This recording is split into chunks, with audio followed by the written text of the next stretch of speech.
MPS Secondary School.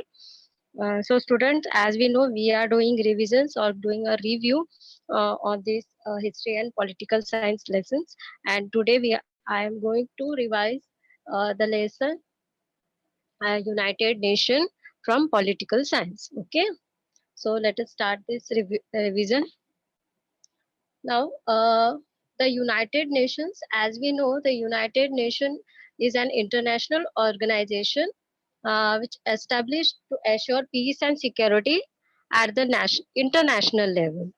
Okay, at the international, it means it is a organization which controls the international issues. Okay, that is the United Nations. Now, we will revise about the background of this United Nations. That as we know, there were two world wars were held.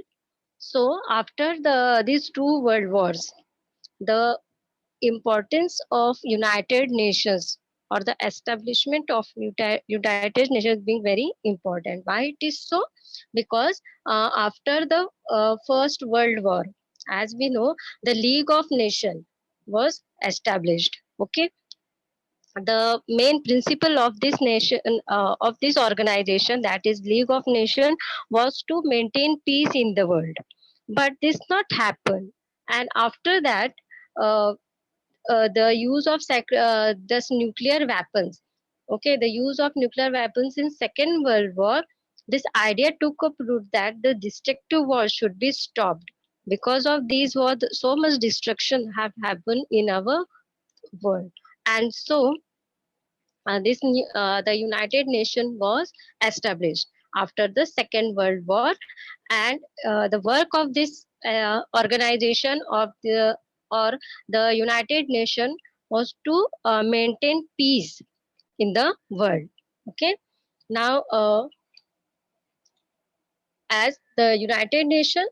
So the United Nations is an intergovernmental organization that aims to maintain international peace and security, develop friendly relations among the nations, achieve international cooperation, and be a center of harmonizing the actions of nations.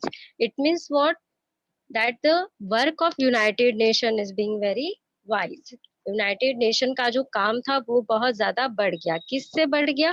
क्योंकि जो destruction हुए first और second world war में, उसको देखने के बाद में ये सोचा गया कि डिस्ट्रक्शन हमेशा खराब ही होता है, क्योंकि उससे ह्यूमन लाइफ जो होती है उसका बहुत ज्यादा हार्म होता है, मतलब लोग बहुत मरते हैं, हमारी प्रॉपर्टी होती है उसका तो लॉस होता ही है, वॉर्स में हमारी प्रॉपर्टी का लॉस होता है, और उसी के साथ में ह्यूमन लॉस भी होता है, मतलब लोग भी मरते हैं. तो ये डिस्ट्रक्शन सही नहीं है, तो इसलिए इसके ऊपर कंट्रोल करने के लिए यूनाइटेड नेशंस इसका एस्टेब्लिशमेंट किया गया. नाउ अब इसका एस्टेब्लिशमेंट क्यों किया? To maintain peace and security. पूरे जग में, पूरे वर्ल्ड में जो है पीस होना चाहिए, शांति होनी चाहिए, और किसी भी देश ने एक दूसरों के साथ में वॉर नहीं करना चाहिए, लड़ना नहीं चाहिए, जिससे कि ह्यूमन लॉस हो. ठीक है, उसके बाद में सबके बीच में फ्रेंडली रिलेशनशिप होना चाहिए. सारे नेशंस ने, सारे कंट्रीज ने एक साथ कॉपरेशन करना चाहिए, एक दूसरे को कॉपरेट करना चाहिए. इसी चीज के लिए this organisation was established. Now the chronological establishment of United Nations. Now chronological मतलब सीक्वेंस वाइज कैसे इसका एस्टेब्लिशमेंट हुआ. Now, in 1941, on 14th August, so the Atlantic Territory was signed between Prime Minister of England, that was Sir Washington Churchill, and American President, that was Franklin D. Roosevelt. इन दोनों के बीच में first territory जो है, that is the Atlantic territory, was signed. So this, according to this territory, the decision was taken to set up a permanent mechanism to establish international security. इसका मतलब क्या है कि इंटरनेशनल सिक्योरिटी जो रहनी चाहिए हमेशा, मतलब सारे देशों को सिक्योरिटी मिले, इसके ऊपर एक करार, जिसको टेरिटरी मतलब एक करार जो होता है वो होता साइन किया गया, the Atlantic territory between England and the President of America. Okay. Now after the second world war जो हुआ था, उसके बाद में the settlement among aligned powers has between 1944, तो 1944 से 1945, 1944 में this type of settlement was established between the aligned powers. As you know about the aligned powers, okay, तो सेकेंड वर्ल्ड वॉर जो हुआ था अलाइंड पावर्स के बीच में हुआ था एंड अमेरिकन पावर्स, ठीक है, इसके बीच में हुआ था, तो इसके लिए हमने सेटलमेंट जो था वो किया गया 1944 में। And in 1945 establishment of this United nation, तो 1945 में यूनाइटेड नेशन था वो एस्टेब्लिश किया गया। तो it became an international organisation of sovereign nation. Sovereign nation means independent nation. तो ये जो यूनाइटेड नेशंस है, ये जो है एक इंटरनेशनल ऑर्गेनाइजेशन बन गया, किसका? सोवेरियन नेशंस का, मतलब इंडिपेंडेंट जो सारे कंट्रीज है उनका एक ये ऑर्गेनाइजेशन बन गया। Now what are the objectives of this United Nation? So the objectives of United Nations: establish friendly relations among the nations, okay, enhance the international security, safeguard and foster human rights and freedom. Now, what is the meaning of this? All these points, that establishment of friendly relations among the nations. It means the United Nations take a review or took eye on all the world's countries, they have to maintain friendly relation with each other, ठीक है।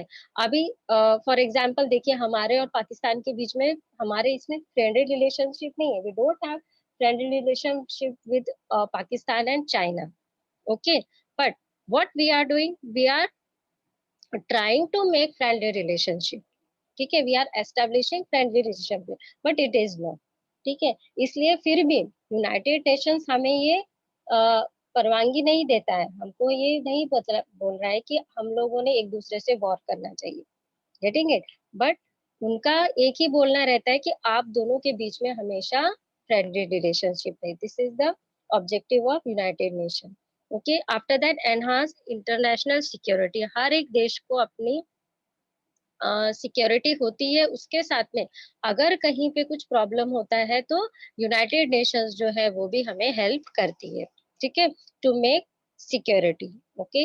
After that, safeguard and foster human rights, all citizens of whole world, पूरे के पूरे जो citizens हैं इस world के, they have human rights, उनको ह्यूमन राइट्स है, एंड फ्रीडम ऑल्सो, उनको एक ह्यूमन राइट्स जो है उनको फॉलो करने का और फ्रीडम का उनको हक है, कि हर एक आदमी जो है इस वर्ल्ड में स्वतंत्र है, फ्रीडम है, उनको फ्री है, इंडिपेंडेंट है, तो इस तरह से उनको सारे ह्यूमन राइट्स है वो अलाउ कर सकते हैं।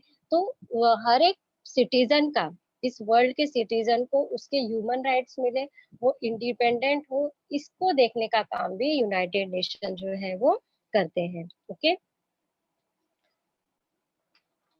So next one, the principles of United Nations. Now, principles of United Nations, कि उनके क्या क्या principles है? The first one is all member nations have same status. Okay. After that, all member nations should respect the freedom of other member nations. All member nations should solve their international disputes and differences by peaceful means. Now, see students, all these are the principles of United Nations. So why these principles are allowed? ये principles क्यों बनाए गए हैं? To maintain and establish peace and security in the world. Okay? पूरे दुनिया में शांति और सुरक्षा बनाए रखने के लिए यूनाइटेड नेशंस ने ये प्रिंसिपल्स उनके सामने रखे हैं, okay. Now the all members of nation will have same status, means as we know all the countries are not equal status, okay, जितने भी हमारे वर्ल्ड में कंट्रीज है उन सबकी इक्वल स्टेटस नहीं है, कोई पुअर है, कोई रिच है, कोई एजुकेशनल बैकवर्ड है, कोई बहुत ही फॉरवर्ड है। तो इस तरह से हम लोग देख सकते हैं कि हर एक नेशन जो है वो एक जैसा नहीं है। Getting it? अगर हमने आज हम इंडिया की जो हमारे जो पोजीशन है उसके सामने अगर हमने अमेरिका को रखा तो हम हमेशा बोलते हैं कि अमेरिका बहुत फॉरवर्डेड है, एडवांस्ड है, but we are advancing, we are progressing, not progressed. Okay, India जो है वो प्रोग्रेसिंग कंट्री, वो प्रोग्रेस कर रही है, बट अमेरिका इज प्रोग्रेस्ड, वो ऑलरेडी प्रोग्रेस्ड है। But in United nation the status of America and India is same.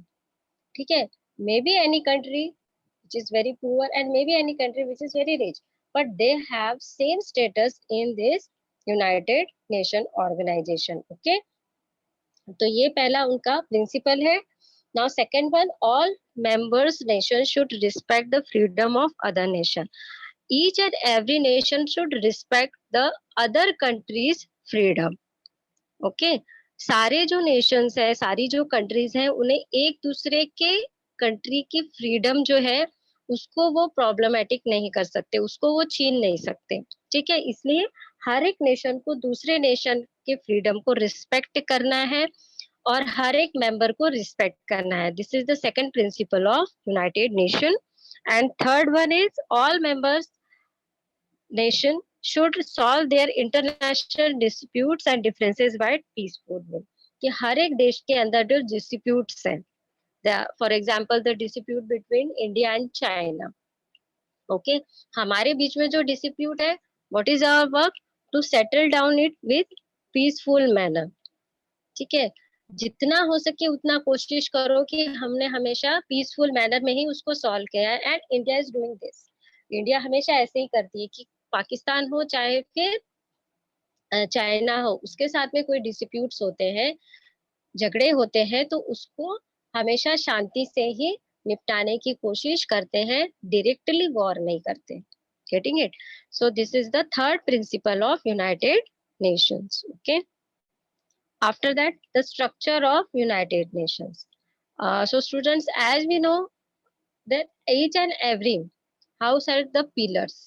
ठीक है, कोई भी घर हो उसके अंदर पिलर्स होते हैं और उस पिलर के ऊपर ही हमारा जो घर होता है या फिर छत जो होती है वो डिपेंड करती है। ओके, तो like that this United nation has also have 6 pillars. तो यूनाइटेड नेशन जो ऑर्गेनाइजेशन है उसके भी 6 पिलर्स है। So which are the 6 pillars, or we can say organs, as our body is made up of organs and we are standing because of that organs। ठीक है, तो जैसे हमारी बॉडी में अलग अलग ऑर्गन्स की अपनी एक महत्वता है, इम्पोर्टेंस है, और उसी के ऊपर हमारी बॉडी जो है वो हेल्दी रहती है, तो वैसे ही यूनाइटेड नेशन के ये पिलर्स हैं या फिर ऑर्गन्स बोल सकते हैं।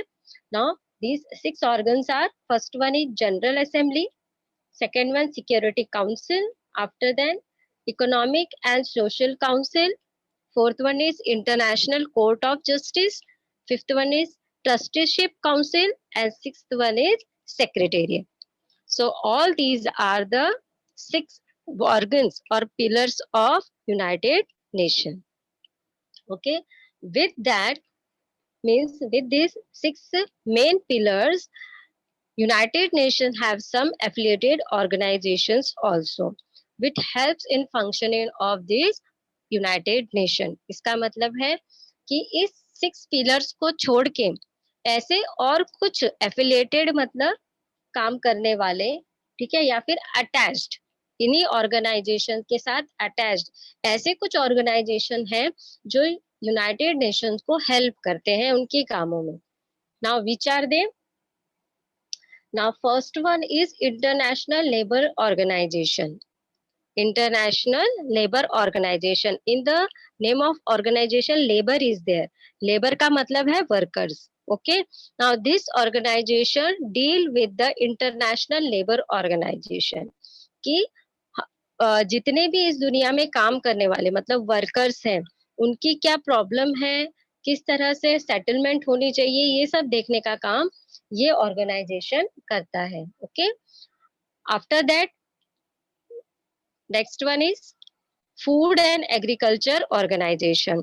Okay, the food and agriculture organization of United Nation is a specialized or agency of United Nations that lead international efforts to defeat hunger and improve nutrition and food security.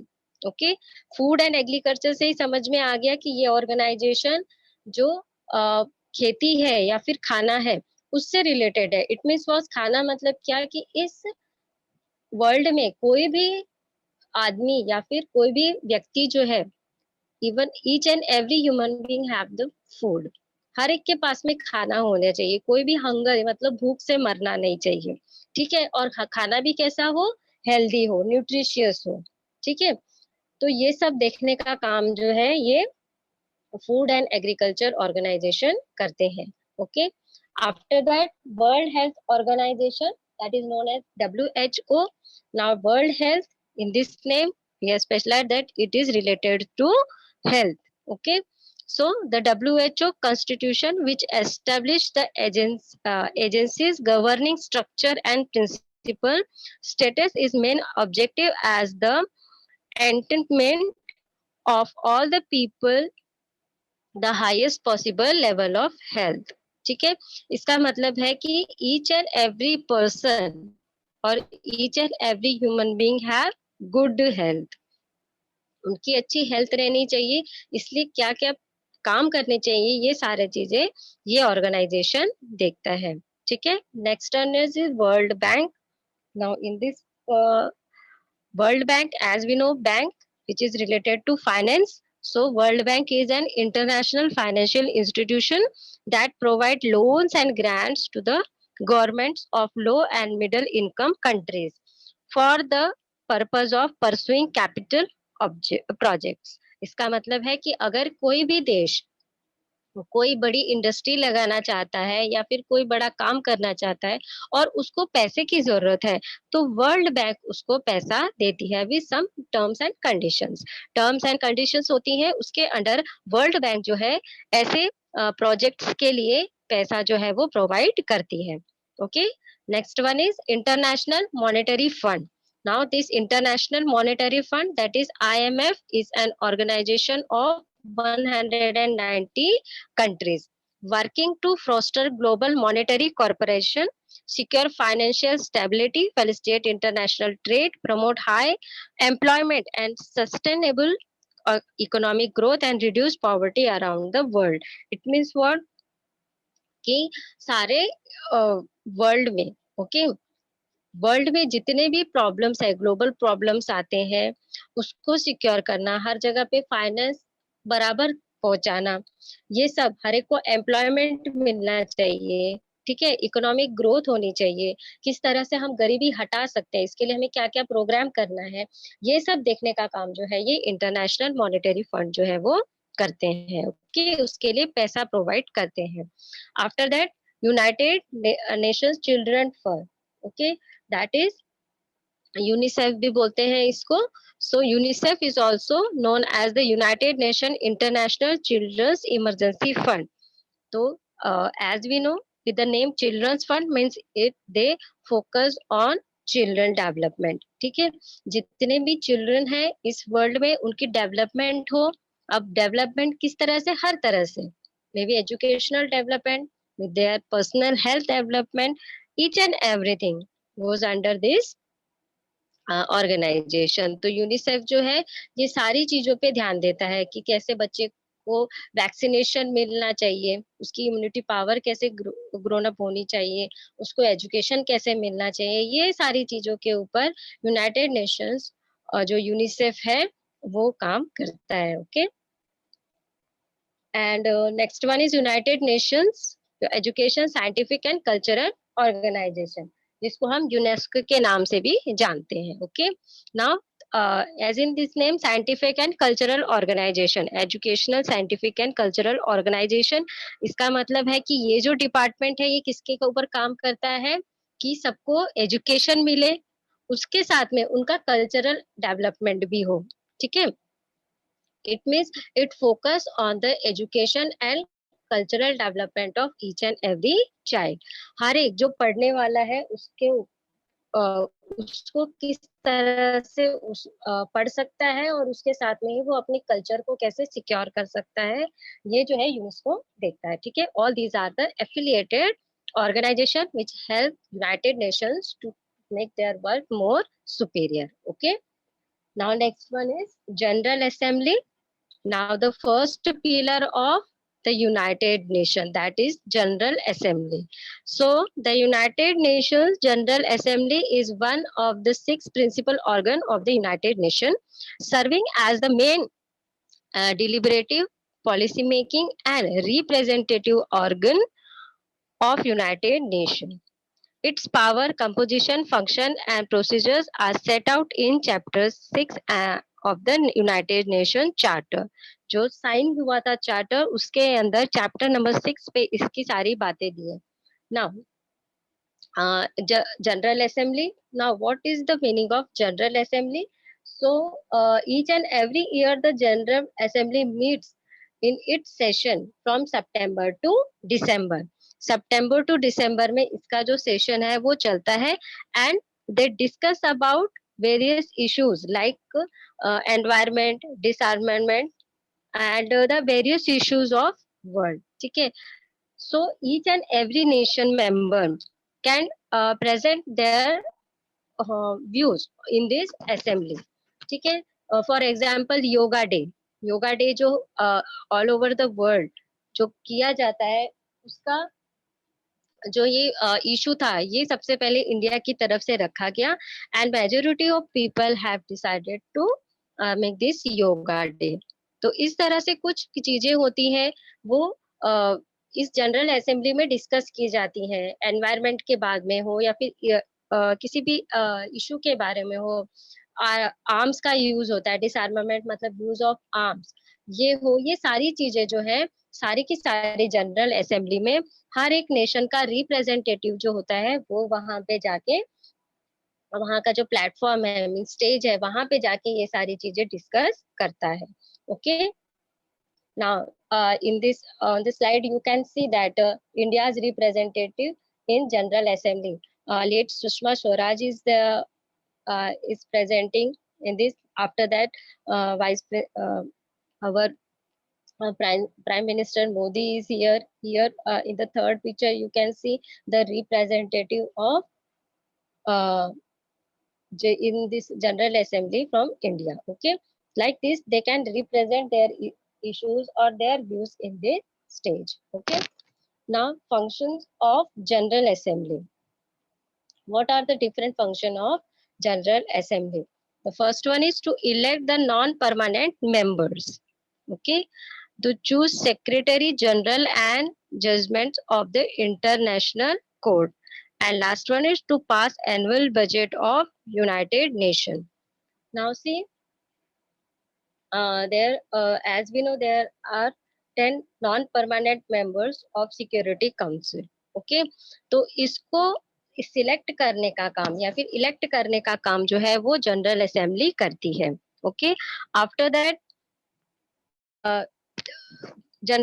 this United Nations Secretary General and judges of the International Court of Justice is consult with the Security Council. तो यहाँ पे general assembly general secretary general और जजेस का भी election होता है, elect किए जाते हैं. एंड लास्ट वन इज जो भी बजट बनाया जाता है यूनाइटेड नेशन का, वो भी यहाँ पे ही पास किया जाता है. So these are the functions of General Assembly. Okay, now move to the second pillar and second organ of United Nations, that is Security Council. So the United Nations Security Council is one of the main organ of this United Nations that is charged with ensuring international peace and security, recommending the admission of new United Nations members to General Assembly and approving any changes to United nation charter. मतलब जो भी charter sign किया गया है उसके अंदर कुछ अगर चेंजेस करने हैं, ठीक है, तो ये सारी चीजें कहाँ पे डिस्कस होती हैं? जनरल सिक्योरिटी काउंसिल में. सो this Security Council had 15 members. Okay, So in that 15 members, 5 are permanent members. Okay, in that 5 members, China, France, USA, Russia and UK mean America is there. Okay, ये 5 जो है America, Russia, England, France and China. These are the 5 permanent member of Security Council and they have veto power. Okay. Now, what do you mean by veto power? Veto power means any authorized prohibition. Okay. मतलब इनके पास में अगर कोई issue है या फिर कोई agenda है और इनमें से एक भी कंट्री नहीं चाहता वो एजेंडा, तो वो एजेंडा यहाँ पे पास नहीं होगा. So they can say no. They have the veto power to say no. और इन 5 जो कंट्रीज है, मेंबर्स हैं, इनमें से किसी भी एक कंट्री ने, किसी एक मेंबर ने किसी प्रपोजल के लिए नहीं बोल दिया या फिर नहीं बोलने का हक है उनके पास में, तो that is known as the veto power. Okay. Now so these 5 permanent members are there and 4 non and 10 non-permanent members are there. Okay, in this Security Council. So there are 5 permanent members and 10 non-permanent members are present in this Security Council. Now, what are the functions of this Security Council? The function of Security Council is to maintain international peace and security, to prepare policies for arms and controls, and third one is appointments of judges of the International Court of Justice and of the United Nations Secretary General. So all these are the function of Security Council. So first one is to maintain international peace and security. It means what?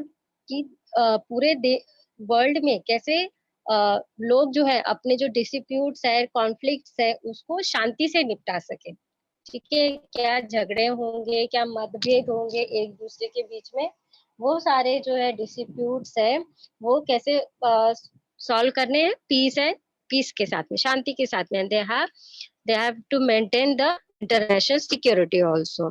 Second one, the to prepare policies for arms control.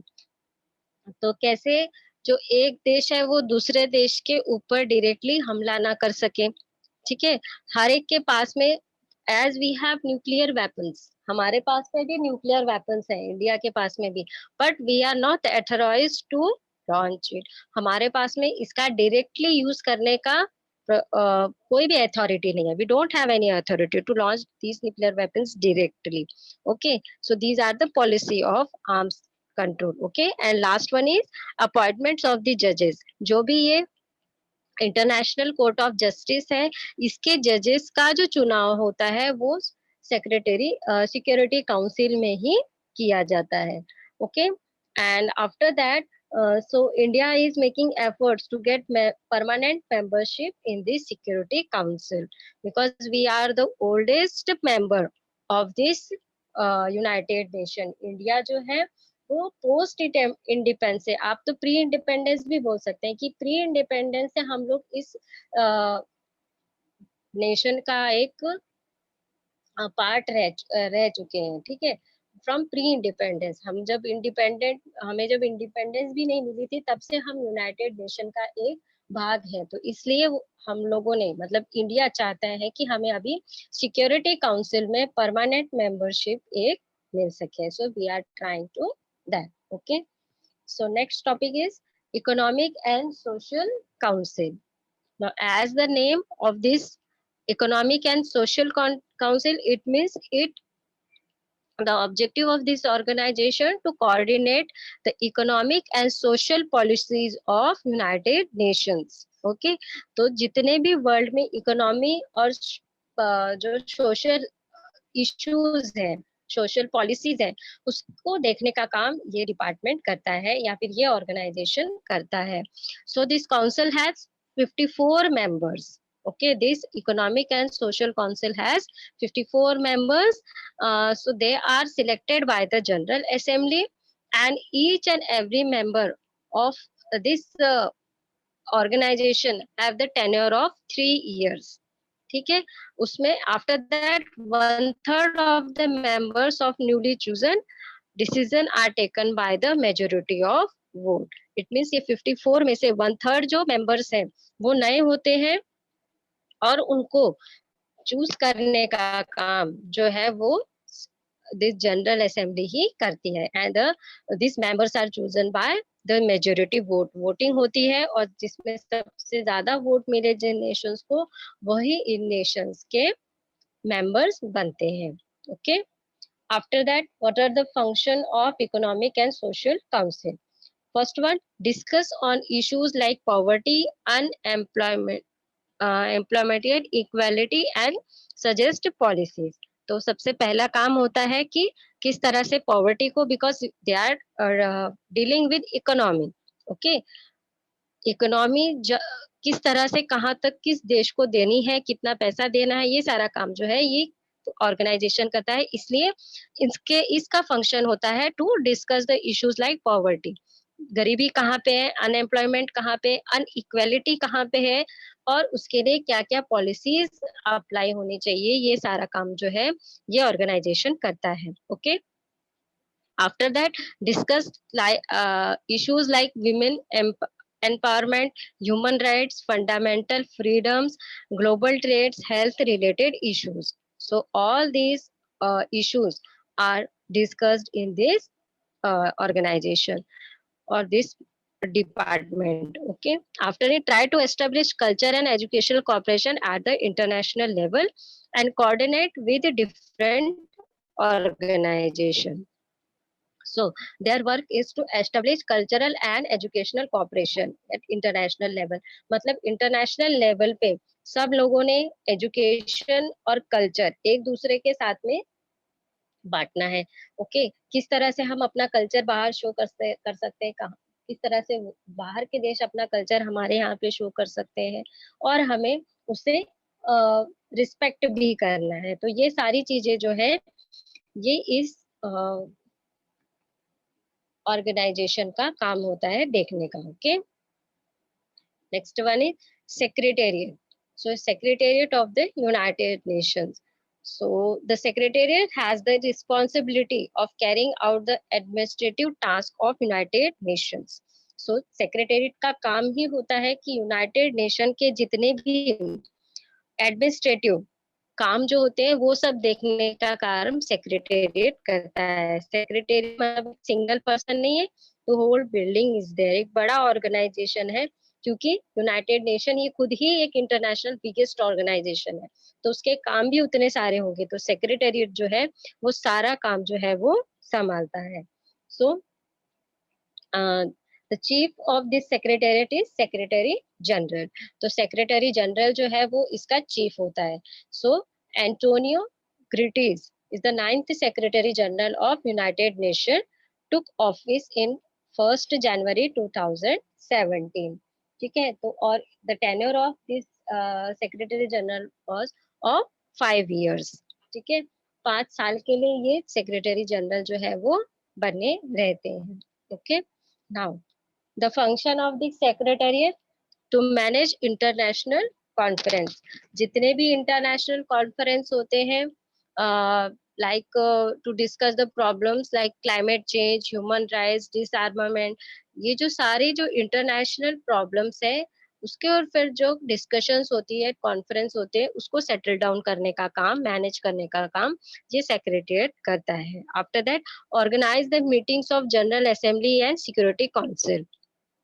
Okay, all the meetings are settled down with the help of this secretariat between General Assembly and Security Council.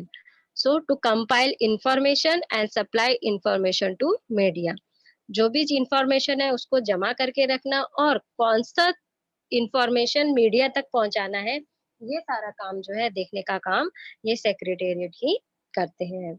Okay, next one is International Court of Justice. Now, as we know, this is related to court, means ये जो सारी चीजें हैं ये justice से related है।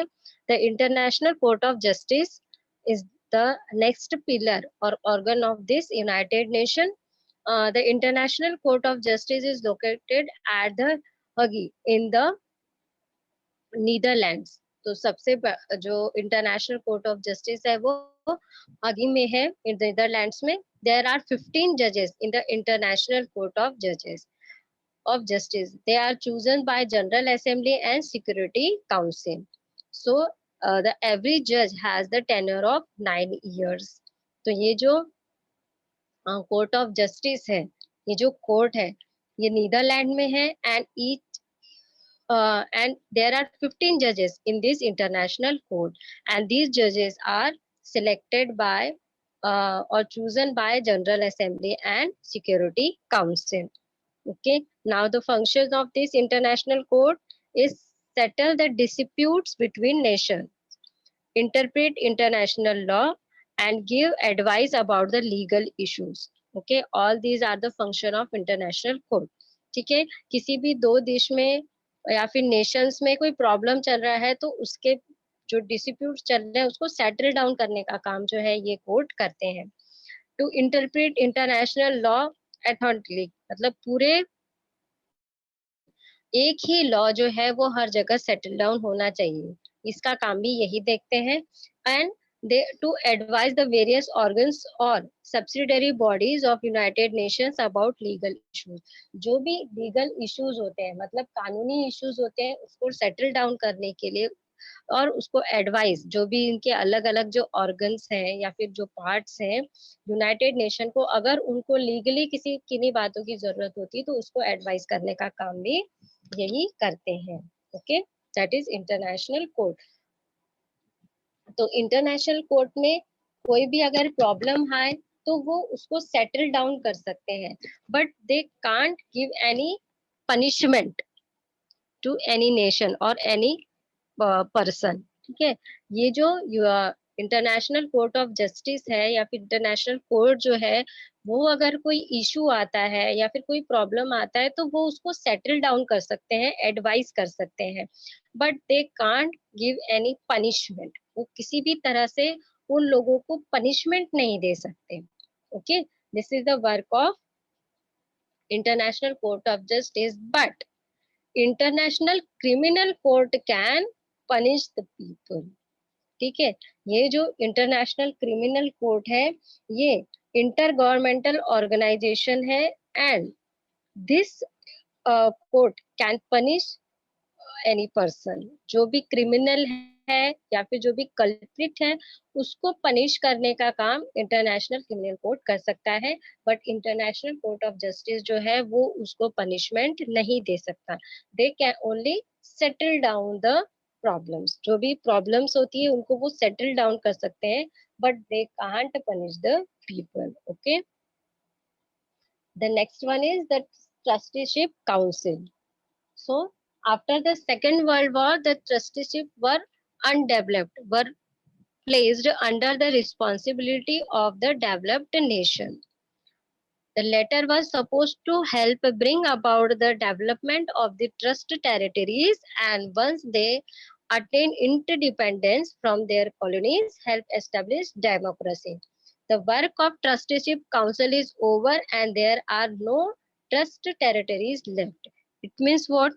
कि trusteeship council of Nations क्या था कि ट्रस्टीशिप का मतलब है कि किसी के ऊपर ट्रस्ट करके उसको फ्री करना। ठीक है, अगर कोई नेशन किसी दूसरे नेशन के अंडर है, ठीक है, वो इंडिपेंडेंट नहीं हुआ है, तो ट्रस्टीशिप जो काउंसिल थी वो उनको इंडिपेंडेंट बनाने का काम करती थी कि किस तरह से उनके यहाँ पे डेमोक्रेसी स्टार्ट हो जाए, मतलब हर एक नेशन जो है इस वर्ल्ड में इंडिपेंडेंट हो। गेटिंग इट, डिपेंडेंट कोई नहीं है, सारे के सारे इंडिपेंडेंट हो। So the last work of trusteeship council ended when Palau got independence on 1 नवंबर 1994। ठीक है, पलाऊ एक आइलैंड है पैसिफिक ओशन में। तो ये जो था, ये पहले फिलीपाइंस, ईस्ट ऑफ फिलीपाइंस में है। ये पहले जो था वो इंडिपेंडेंट नहीं था, तो 1994 में ये इंडिपेंडेंट हुआ। तब से ये जो ट्रस्टीशिप काउंसिल है ये भी खत्म हो गई। गेटिंग इट, ये भी खत्म हो गई और तब से ये जो ऑर्गेनाइजेशन है इसका कोई काम ही नहीं पड़ा। ओके,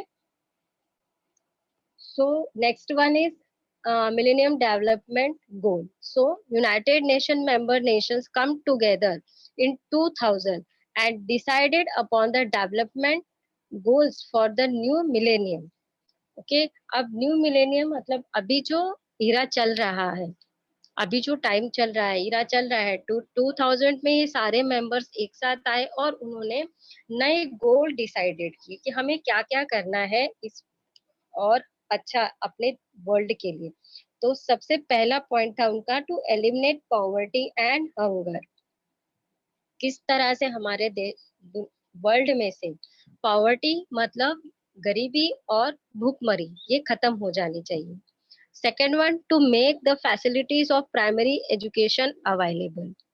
तो सारे लोगों को, सारे बच्चों को जो है वो प्राइमरी एजुकेशन मिलना चाहिए। जैसे अभी हमारे देश में आरटीई, राइट टू एजुकेशन का एक्ट जो है, under that each and every child under 40 years get education, उसको एजुकेशन मिलना चाहिए। तो कैसा भी बच्चा हो, उसकी उम्र जो होगी, उस उम्र के बच्चे को जिस स्टैंडर्ड में पढ़ना चाहिए उसको वहां पे एडमिशन ले सकते हैं।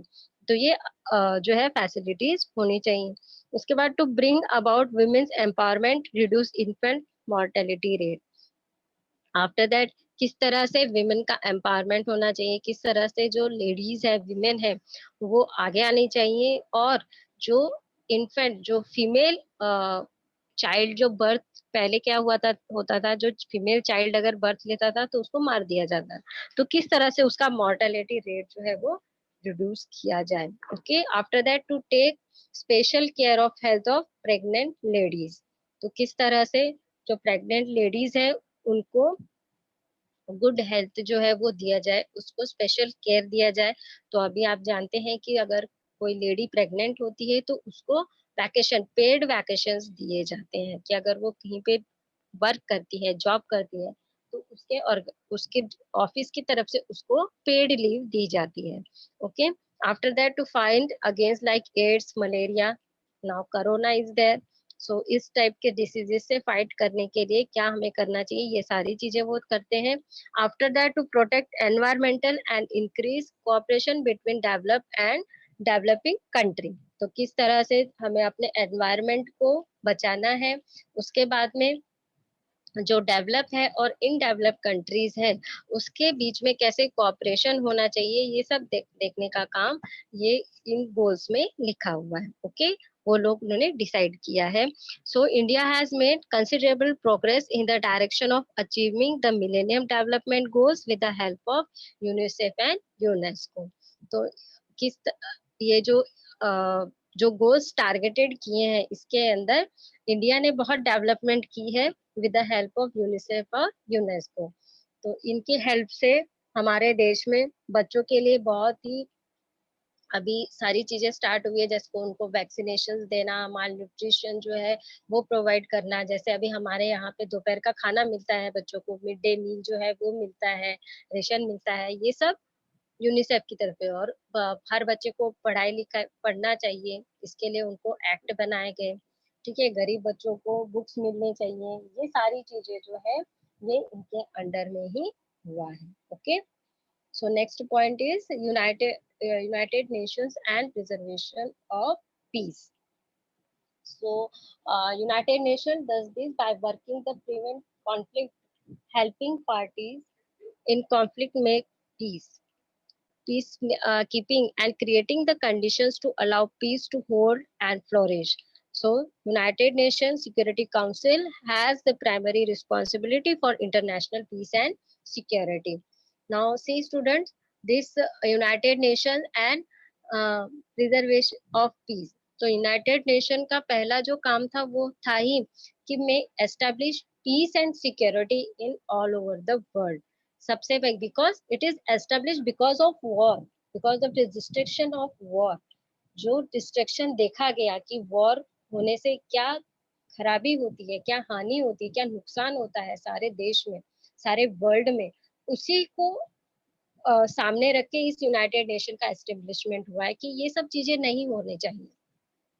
गेटिंग इट, जैसे हमारे देश में पार्लियामेंट होता है, पार्लियामेंट पूरे देश को चलाता है, वैसे ही यूनाइटेड नेशंस पूरे वर्ल्ड को चलाता है कि हर एक चीज पे वो ध्यान रखता है। तो इसका पहला काम ही है कि सिक्योरिटी और पीस ये पूरे वर्ल्ड में रहे। So the objective of United Nation is to settle international conflict peacefully. The United Nations Charter lays down the ways and the means of the employment to achieve the goals. ठीक है, तो उनके charter में ही ये लिखा गया है कि किस तरह से हमको गोल जो अचीव करने हैं या फिर जो हमें पीसफुल मैनर से सारी चीजें हैं तो किस तरह से होनी चाहिए। ओके, किस तरह से उनको डील करना चाहिए। It includes appointing an intermediary capable of the nations involved in the conflict. Use the legal procedure, appoint an arbitrator to solve dispute, and if needed, to take resolve military means and assure that conflict will not occur again. So, in modern times, human security has been threatened by terrorism, racist, and religious conflicts. As a result, a function of security peace of the United Nations and acquire a lot of importance. It means what कि जो main काम है security का जो objective है United Nation का to maintain security and peace in the whole world. तो आज के टाइम में अब हम देख सकते हैं कि so many nations are fighting with each other. ठीक है, बहुत सारे हमारे इंडिया पाकिस्तान और इंडिया चाइना ही नहीं, ऐसे बहुत सारे देश हैं। गल्फ के वॉर्स जो है वो चल रहे थे। तो ये बहुत सारे वर्ल्ड में ऐसी कंट्रीज हैं जो एक एक दूसरे से झगड़ रहे हैं। ओके, तो ऐसे बहुत है। तो इन सबको अ, समझाने का काम, इन दोनों के बीच में पीस मेंटेन करने का काम जो है ये इसका है। और आजकल तो we are just threaten about the terrorism. ठीक है, जो टेररिज्म है, आतंकवादी है, उनका काम जो है इसके कारण बहुत ज्यादा हम लोग अभी भी परेशान हैं। उसके बाद में बहुत सारे देश है जहाँ पे रेसिज्म को, जैसे व्हाइट एंड ब्लैक अमेरिकन जो है इनके बीच में भी रेसिज्म को लेके बहुत ज्यादा प्रॉब्लम है। White American and black American इनके बीच में भी डिस्प्यूट्स हैं। Okay, religious conflicts are there. Religious conflict जैसे अभी हिंदू एंड मुसलमान, इनके हमारे बीच में ये कॉन्फ्लिक्ट्स हैं।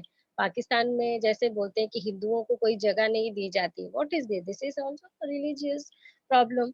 तो इस तरह से रिलीजियस कॉन्फ्लिक्ट्स है, रेसियस कॉन्फ्लिक्ट्स है या फिर टेररिज्म है, उसको दूर करने के लिए यूनाइटेड नेशन जो है वो ऐसे बहुत सारे स्टेप्स उठाते हैं जिससे कि ये चीजें ना हो। So United Nation make efforts to assure that violence does not erupt in terrorist-torn areas and normalcy is restored as soon as possible। जैसे अगर कहीं पे कोई प्रॉब्लम होती है, वायलेंस होती है, तो बहुत ज्यादा नहीं होना चाहिए। ठीक है, बहुत ज्यादा वहां पे प्रॉब्लम नहीं होना चाहिए। इसलिए जहाँ पे ऐसे कुछ मामले हो, जहाँ पे जो देश है वो सुलझा नहीं पा रहा हो, तो वहां पे यूनाइटेड नेशन जो है वो अपनी फोर्स जो है वो भेजता है। ठीक है, जहाँ पे मामले सुलझ सकते हैं। जैसे फॉर एग्जांपल अगर हमारे देश में कहीं पे जैसे प्रॉब्लम चल रहा हो कि वहां का एरिया नहीं कर सकते, जैसे अभी समझ लीजिए कि दिल्ली में कोई प्रॉब्लम चल रहा हो और वहां की पुलिस है या फिर वहां के जितने भी सिक्योरिटी के लोग हैं वो लोग उस बात को हैंडल नहीं कर पा रहे, तो they call army from other states. ठीक है, अदर स्टेट से आर्मी बुलाई जाती है या फिर आर्म फोर्सेस को बुलाया जाता है उस कंडीशन को हैंडल करने के लिए, सेटल डाउन करने के लिए।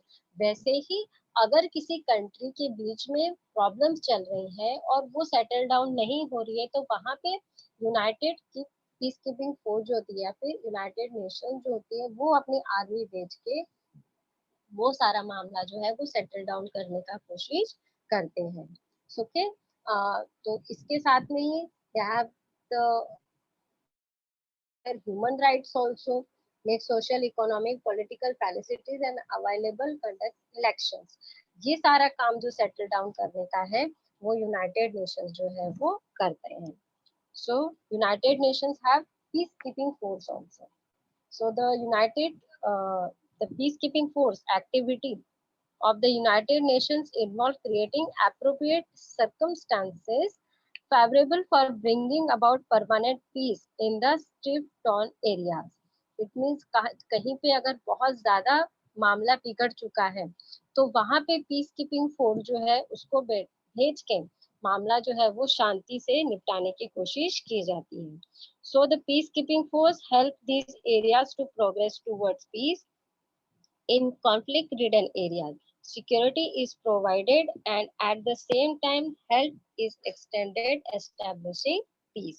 तो जैसे मेडिकल फैसिलिटीज हैं वो प्रोवाइड करना, कोई ऐसा जैसे अभी कहीं पे अगर टेररिस्ट आते हैं तो बहुत ज्यादा नुकसान करते हैं तो वहाँ के लोग बहुत घबरा चुके होते हैं, उनको मेडिकल की जरूरत होती है. तो ये सब करने का काम जो है पीस कीपिंग फोर्स जो है वो करती है. Okay. The United Nations takes up peacekeeping force as one of the tasks of safeguarding and fostering peace in the world.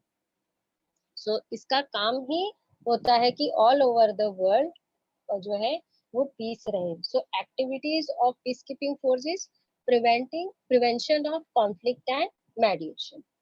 Establish peace, implement the measure of peace and peace building. Means it is related to peace. Peace keeping का force ही है कि किस तरह से पूरे world में या फिर जहाँ पे प्रॉब्लम हो वहाँ का जो कॉन्फ्लिक्ट है वो दूर करके वहाँ पे पीस, वहाँ पे शांति बनाई जाए. मे बी वो किसी को बीच में डाल के कर सकते हैं, ठीक है, मेडिएशन करके कर सकते हैं. किस तरह से क्या क्या पॉइंट्स मेजर्स ऐसे उठाए जाए, क्या क्या किया जाए जिससे कि दोनों देशों के बीच के जो झगड़े हैं वो खत्म हो जाए. सो because we are the oldest member of this United Nations, so India had participated in the different conferences that were held before the establishment of United Nations. So India has participated in bringing issues like decolonization, disarmament, racial segregation on the United Nations platform, because I have told you that we are the members before independence. हम लोग जब independent भी नहीं थे, जब हमें independence नहीं मिली थी उससे भी पहले हम इनके मेंबर्स थे. एंड आफ्टर इंडिपेंडेंस हमने डीकोलोनाइजेशन जो है उसके ऊपर या फिर आर्म्स का यूज हो, हमारे देश में जो जाति भेद जो था उसको लेके हो, ये सारे जो प्रॉब्लम्स थे इनको हमने यूनाइटेड नेशन के प्लेटफॉर्म तक लेके गए हैं. और इसका हमारे साथ साथ बहुत सारे देशों का फायदा भी हुआ है. So in 1946, India was the first country to raise the question of racism in the United Nations. तो जाति वर्ण जो है इसको लेके सबसे पहले 1946 में, सी 1946 before independence we have present this question before United Nations. So India has always led the discussions about the problems of undeveloped and developing countries, because we are developing country. तो जो डेवलपिंग कंट्रीज होती है उनके क्या क्या problems होती हैं, उसको क्या क्या फेस करना पड़ता है, ये सारा कुछ इंडिया को मालूम है. और वो सारे प्रॉब्लम जो है ये यूनाइटेड नेशन के असेंबली में जाके प्रेजेंट करते हैं. And after that India has always sent their troops to participate in the United Nation peace keeping force. So India जो है वो भी पार्टिसिपेट करती है इनके पीस कीपिंग फोर्स में. Not just that, India has sent all an all-women peacekeeping force as well. It is evidently from the foregoing analysis that India makes serious efforts to solve international conflicts by peaceful means. तो ये India prove करती है कि किस तरह से India जो है वो विश्व शांति में एक भागीदार बनाती है, किस तरह से वो अलग अलग एफर्ट्स करती है, किस तरह से अलग अलग काम करती है कि इस वर्ल्ड में शांति बनी रहे. So all these are the work of United Nations. So students, hope you revised this lesson and understand this lesson. Okay. Is any query?